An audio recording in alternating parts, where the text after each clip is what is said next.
Welcome to Unity Inspired Living. Our community began in 1989 as a small worldwide Unity book study group, and we've continued the momentum as an ever-evolving spiritual community.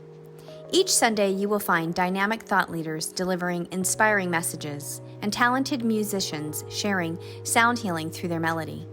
Here, we embrace ancient spiritual traditions, universal truths, and emerging wisdom.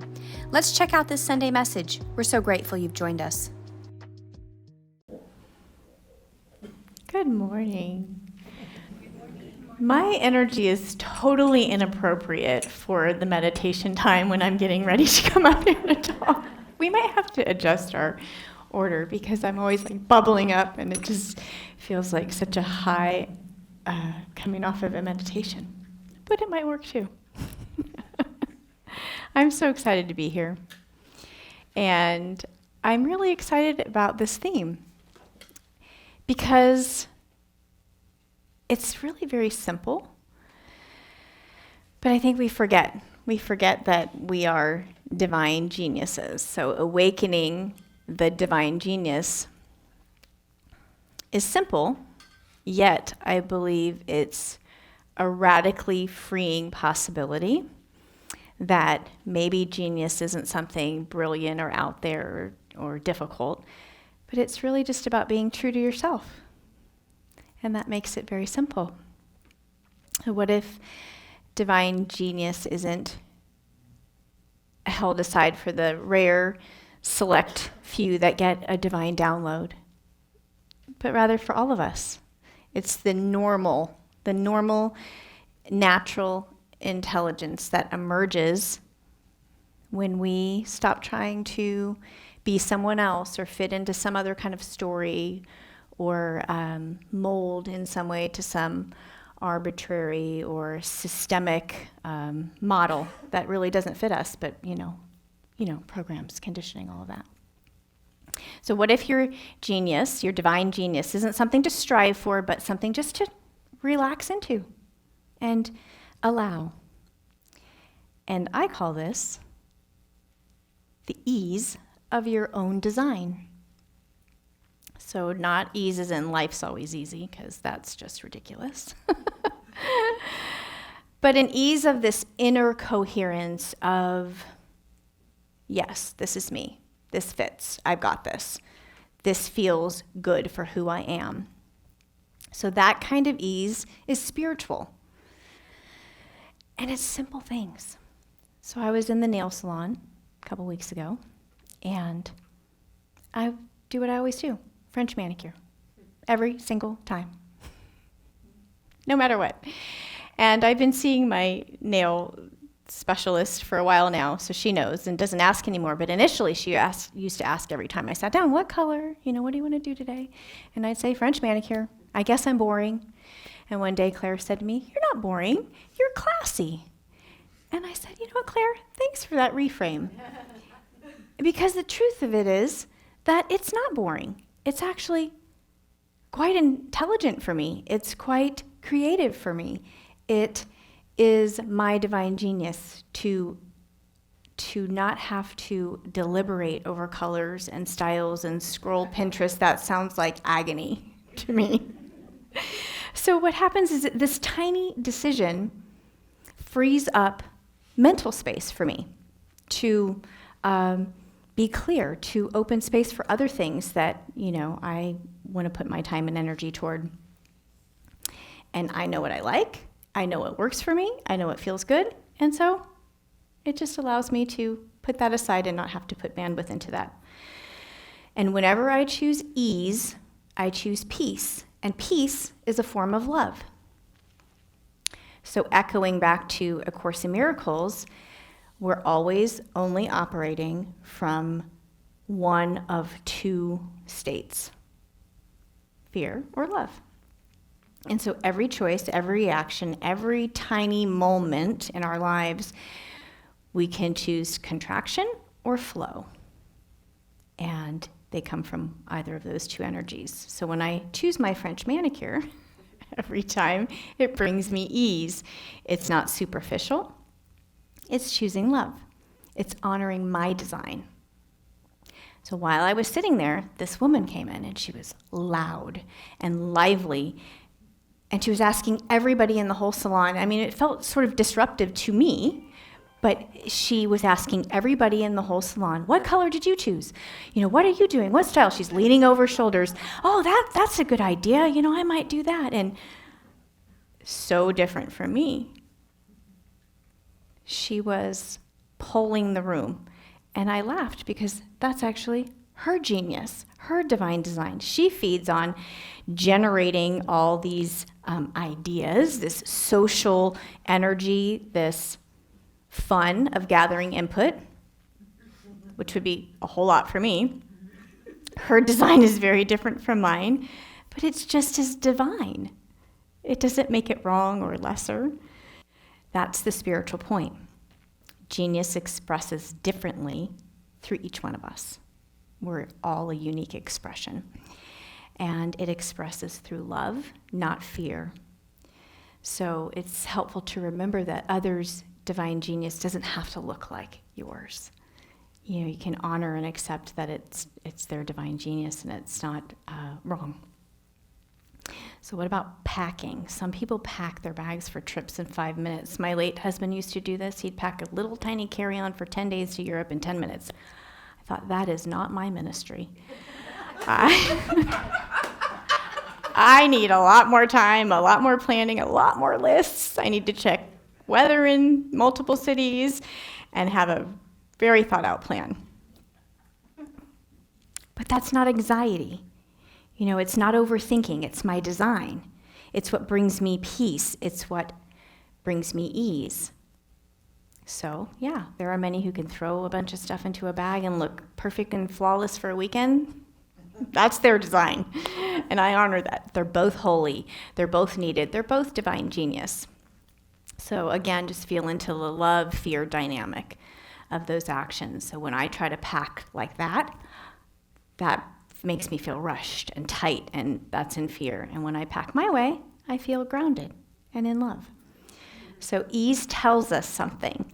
It's important information to notice. Sometimes we're so busy we're not paying attention to those little messages about what our divine design is and how we work the best. So what about entering like a new environment or a new room? Some people walk in the room with volume and gusto and instant chatter. Not me. When I walk into a new space, my design is very different. I enter more as an observer. I enter quietly. I read the energy of the room. I sense sort of like what's needed and where, and I navigate around based on my guidance. Kind of slow and steady and quiet. So you could say my divine genius in that kind of environment is energetic awareness. But both expressions are different. Both expressions are genius. They're both spiritually intelligent too. One's not better than the other. And it's all part of the divine mosaic. We need all of us. We need all of our ways in the world. So you awaken your divine genius not by striving to find out what this is, but rather relaxing into the ease of your own design. Who am I? Your preferences, your rhythm. Are you a night owl? Are you an early bird? Your quirks, your intuitive processes. What works best for you? So many times I've had people ask me, how do I meditate? I don't know how to meditate. I said, I don't know how you meditate. You know how you meditate best. There's many ideas out there. Ways to pray, many ideas out there. What works for you? What's your divine design? So they're not personality flaws either. Sometimes I think our brain can take us into, oh, I don't do it that way, so it's wrong, it's flawed. No, that's not it. They're your spiritual signatures.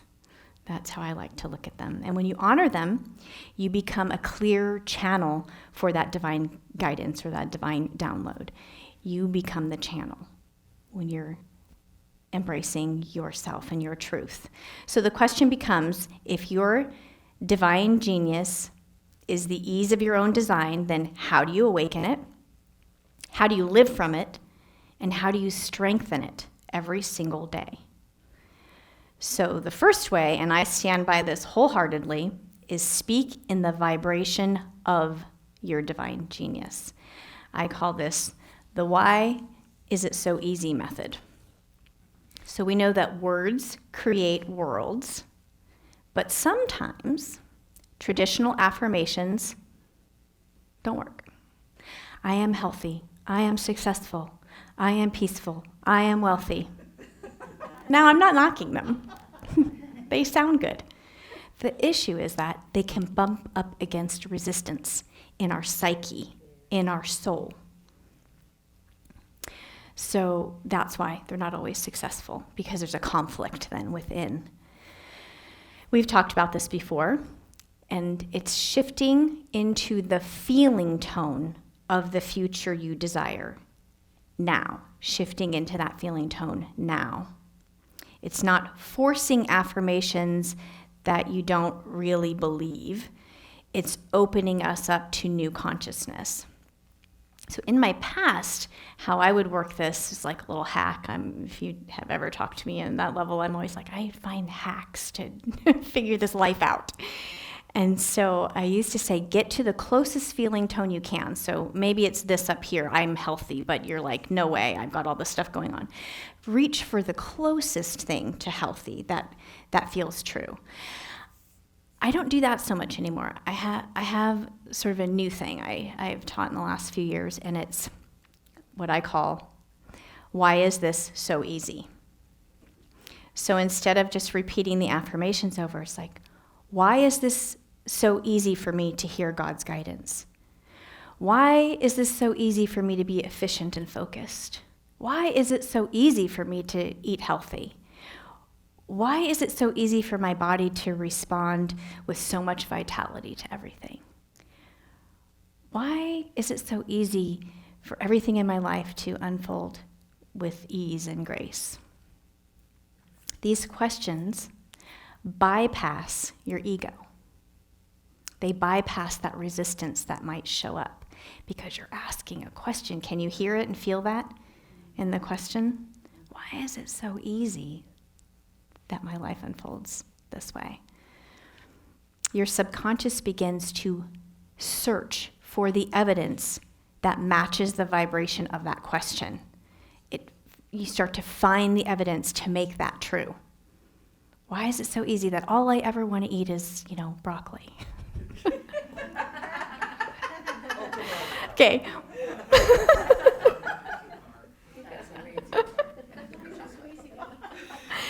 Okay, so we have to laugh. We have to throw laughter in there.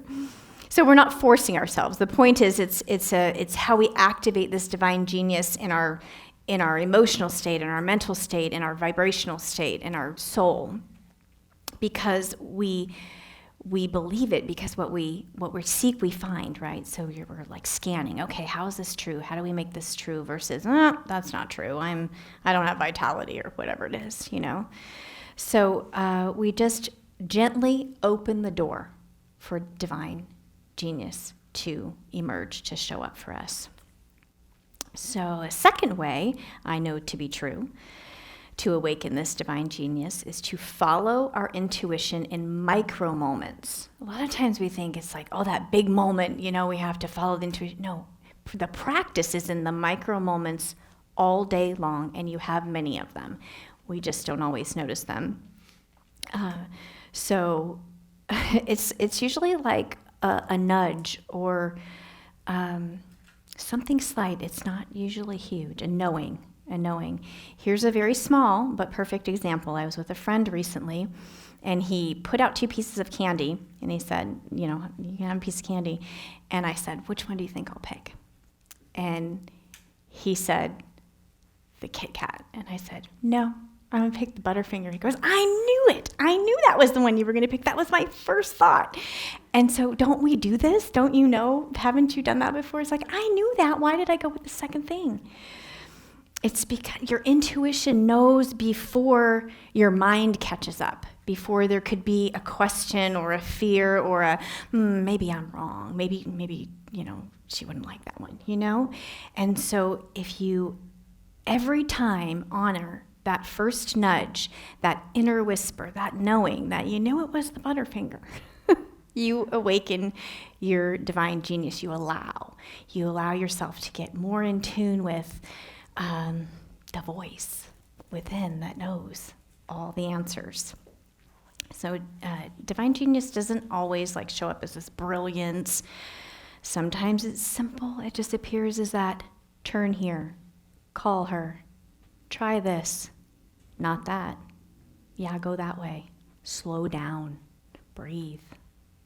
Listen to what the deeper call is here. It's not about the surface thing that's showing up. What's the deeper meaning? You'll feel it in your body. And the more you trust those micro moments, the louder the divine genius is for you. And then so when you have the big moments, the big things, it's like, oh yeah, I got this.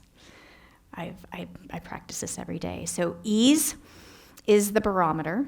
Love is the compass. Oh, I'm sorry, I skipped ahead. I have these notes I'm ready to get to. So that is it. The more we trust our micro moments, the more we're growing up our divine genius. So the third ray is this. And I love this one because I have come to live by this one, and I do not detour from this. And it is, let ease be the barometer and love be your compass. Ease is the barometer, love is the compass, and urgency is the red flag. I call urgency the red flag. So many spiritual teachings, texts talk about this. They remind us that we're operating from love or fear. We're driving this one home today. Fear contracts, love expands. Fear rushes, love flows. Fear pressures, love clarifies. Ease is always aligned with love. Urgency is almost always aligned with fear. And I've learned this in my life, not once, not twice, but through many experiences. I do not detour from this. It's a non-negotiable for me. It's an agreement with myself. If it feels urgent, the answer is no matter what, always.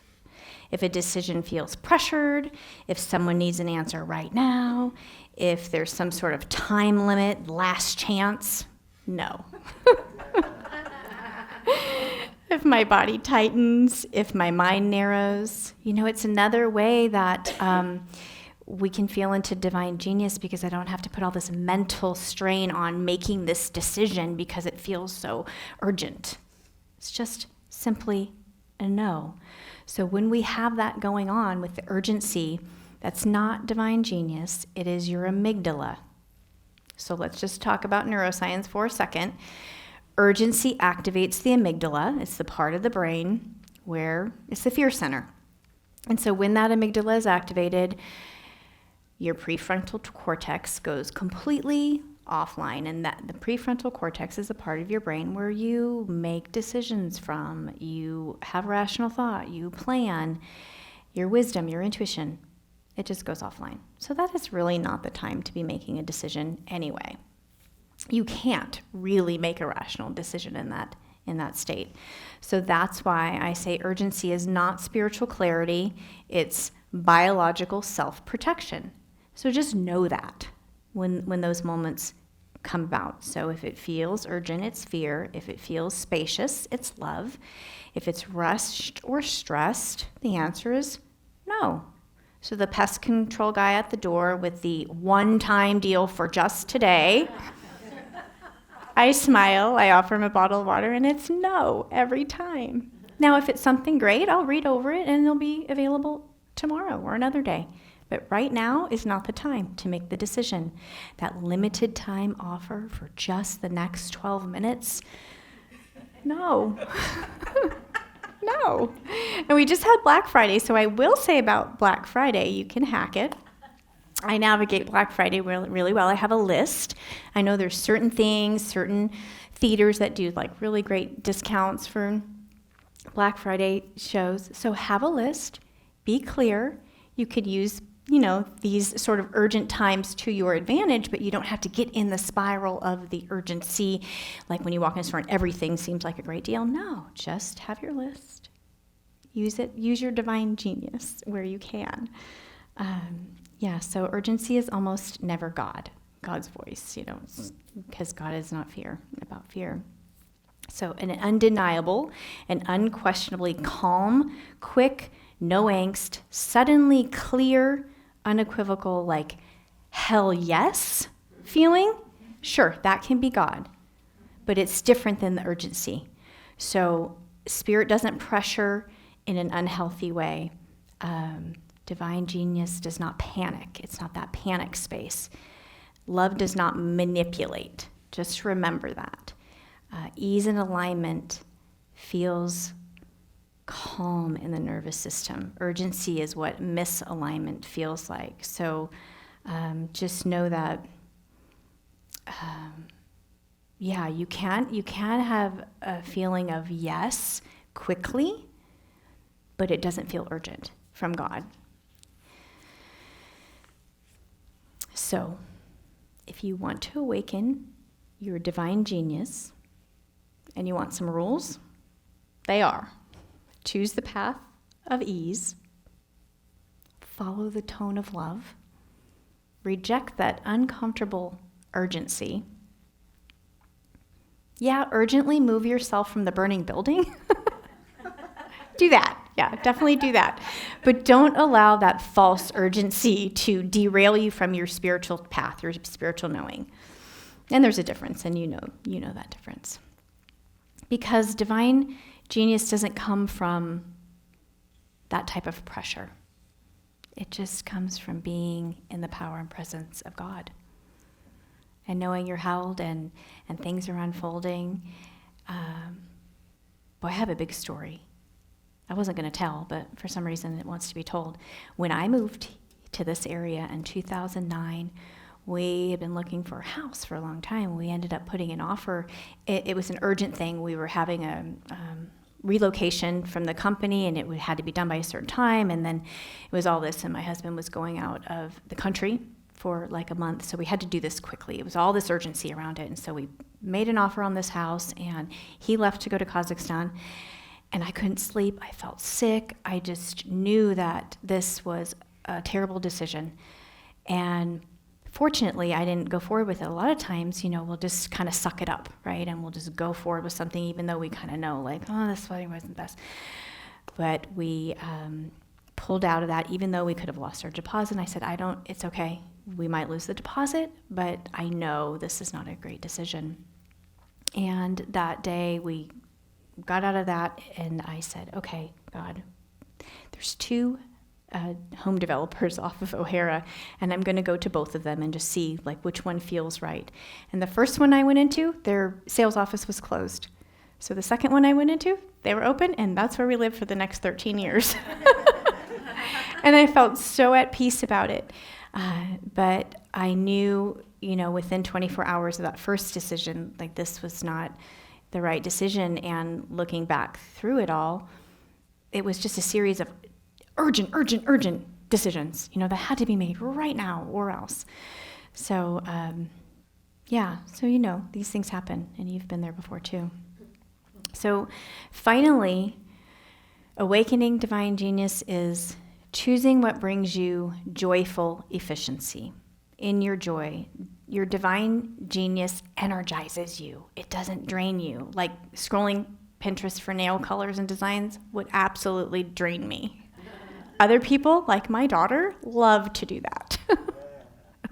Absolutely love that.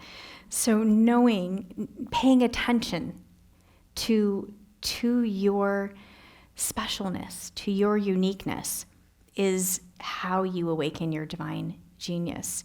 Joy reveals your design, ease reveals your alignment with God, and love allows that divine genius to emerge and sort of take the reins. So we're speaking the vibration of our highest becoming, which is, why is this so easy method?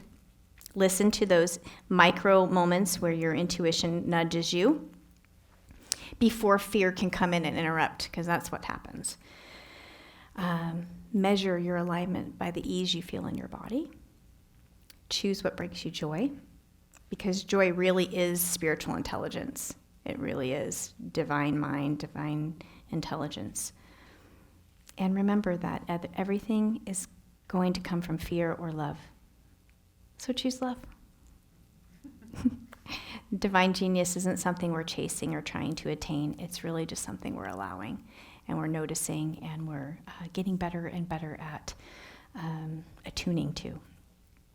So it rises naturally when you honor the truth of who you are and not calling those flaws, but calling them genius, because that's what they are. So as we close up today, I'm just going to ask everybody, if you feel comfortable, put your hand on your heart or just take a deep inward breath. And we're going to breathe into these statements about awakening to our divine genius. I awaken my divine genius by honoring the ease of my own design, my perfect design. I trust love over fear. Ease is my barometer. Love is my compass. My authenticity is my genius. And may we all be blessed on our path as we walk with love as a compass, ease as our guide, knowing our unique expression, our preferences, our rhythms, our ways of navigating everything in the world is our divine genius. And we're here to allow everybody to see it. Oh, thank you for being here today. And I think we just ease right into our prosperity blessing here, and I get to do that today. And so because sometimes we tune out of like usual prayers and things, if we're not paying attention. I just feel like telling a story. I went to go to World Market yesterday and it's gone. Over by Target? It's been gone a long time, so I guess I haven't tried to go there in a while. Well, which to my point is, you just expect something to be there, and then it's just gone one day. It's like, what happened? So my point is, the things we love can go away. The places we love, can disappear. And our energetic exchange, that's what I was thinking, like, okay, so I haven't been there a long time. What can I say? I haven't been buying anything from World Market on Lone Tree. So, just remembering that everything we participate in this life is an energetic exchange, is being in the law of circulation. Whether you wave to somebody on the road and let them in, which, it's an adjustment coming back to California, driving. I was like, can I get over, please? Yeah, so you can bless those people versus, give hand motions of other kinds. So just remembering, just bringing us into this space of remembering that everything we do is our story, is how we create our lives, what we're in circulation with. It's just even like the news, like, I tell my kids this, garbage in, garbage out. It's like, what are you listening to? What are you repeating back out into the world? And it's the same thing with money. It's the same thing with words. It's all a circulation. So right now we're particularly talking about money because that's how we stay afloat. Yet it's not all just money. It's your prayers. It's the space you hold. It's your when you volunteer. Thank you, David.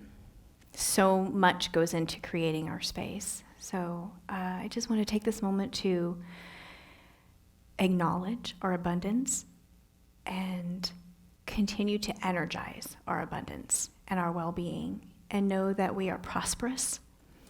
And, I heard this story so long ago, and it always just feels so true for me. It's like when you go out into the sunshine, there's enough sun for everybody. There's no little smidge just for you. It's like you can get a sunburn if you want. There's plenty of sun. So if we operate in that knowing all the time that we are taken care of, that there is an abundance, and what we give always comes back to us. I just had this conversation with a friend the other day. They did a collection. I was at a dance event, and somebody's really sick with cancer, and they're doing a GoFundMe. And so I was with a friend that said, oh, with all that, we've shared, hopefully it comes back. And I said, oh, it always comes back. It may not come back in a check or that same form you gave it out, but it always comes back. It might be in a healthy diagnosis. It might be in something in your family. I can't say what it is, but it always comes back in some way, shape, or form. So I didn't mean to go into a whole nother talk, but I do love this topic too.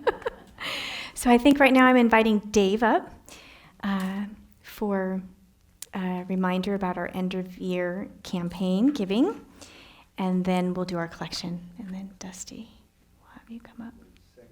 Okay. After Dave is finished, then we'll.